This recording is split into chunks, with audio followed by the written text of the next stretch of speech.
लाशें इतनी बुरी तरह जलीं कि पहचान नामुमकिन हो गई, मगर इंसान की सबसे मजबूत चीज दांत और हड्डियां बोल उठीं कि ये कौन थे। अहमदाबाद एयर इंडिया हादसे की सबसे दर्दनाक लेकिन सटीक पहचान प्रक्रिया को जानने के लिए जुड़िए इस रिपोर्ट में। नमस्कार, स्वागत है आपका आयन भारत पर। मैं हूं आपके साथ कमल मिश्रा।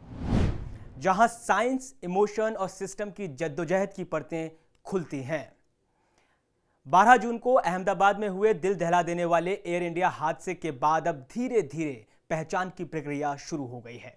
270 लोगों की जान लेने वाले इस हादसे में अब तक 135 मृतकों की डीएनए सैंपल से पुष्टि हो चुकी है और 101 शव उनके परिजनों को सौंप दिए गए हैं।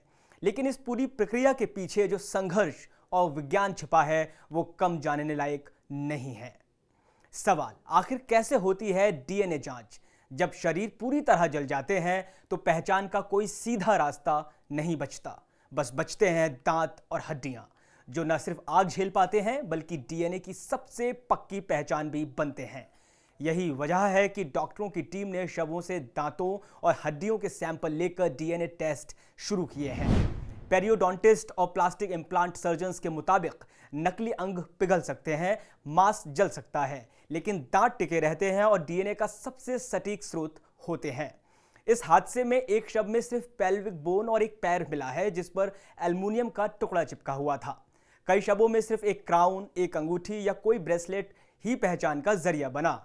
सबसे दर्दनाक हिस्सा बच्चों की पहचान का था।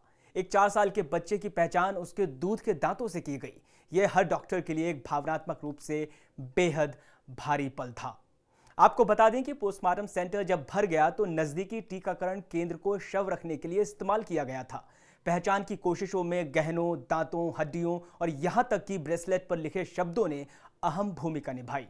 अब सवाल है, डीएनए टेस्ट कैसे होते हैं? जैसे ही मौत होती है डीएनए डिग्रेड होने लगता है, इसलिए जल्द से जल्द सैंपल लेना बेहद जरूरी होता है।